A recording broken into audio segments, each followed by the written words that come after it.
2024 is our election year. What is happening today? That is on 29th May, election for the Parliament of South Africa. Does it matter to us? Of course. South Africa matters to us not just because South Africa is a significant country in Indian Ocean, but we have struggled together against colonialism and imperialism. Africa is supposed to be the continent of future.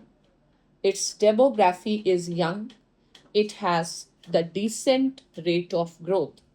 And in African continent, South Africa is considered to be the spokesman of Africa.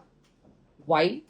Because of the leaders like Nelson Mandela, but also, do you know, South Africa is the first country and the only country from African continent who is a member of G20. There are some other interesting facts. South Africa has three capitals. South Africa's form of government is constitutional democracy, parliamentary system. But there again, two unique things. First, South Africa has the proportional representation. Proportional representation is considered good to make democracy representative and to overcome the tyranny of majority. So, in South Africa, there is a list system of elections. The Assembly of South Africa has 400 seats. The party or a coalition which gets 201 means 50% plus they will form the government. Do you know that South Africa, despite being a parliamentary system, has something unique? And that is the president. Otherwise, president is supposed to be the nominal head, but South African president is a combination. He is a head of the state as well as the head of the government. But it does not mean that the voters participate directly in the election of the president like France. No. South African president is elected by the elected members of the South African parliament, and president is supposed to get 50% plus one majority, which automatically means 201 seat. So what is special in this election? Since 1994, African National Congress has been the dominant party.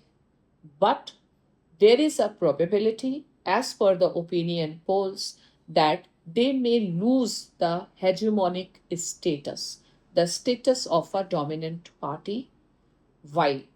Because, like any other post colonial state, every South African president since 1994 have faced some or the other charges, and most importantly, the charges of corruption.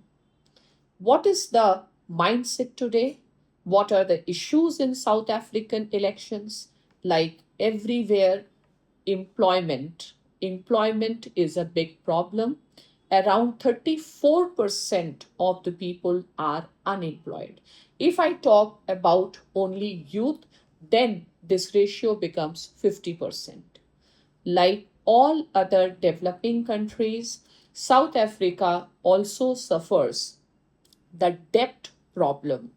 Do you know that the debt of South Africa, the debt to GDP ratio of South Africa is reaching around 74%, a big cause of concern for a member of a BRIC and G20, and also for the global geoeconomics. Now, South Africa has another problem, and that is the problem of high rate of crime. lot of immigration and refugees also come to South Africa.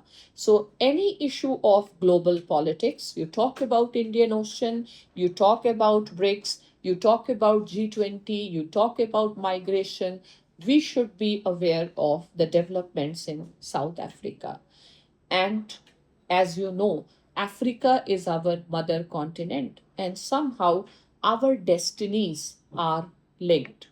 What we are witnessing in India also, that there are predictions that probably the one party dominant status of the present ruling party may also go. So lot of interesting things to watch and to understand the future evolution of the geopolitics, geoeconomics and political geography. So there is a information. I am holding a very special class on this Sunday at 5 p.m. on the topic of constitutional morality. Hope you will join me live.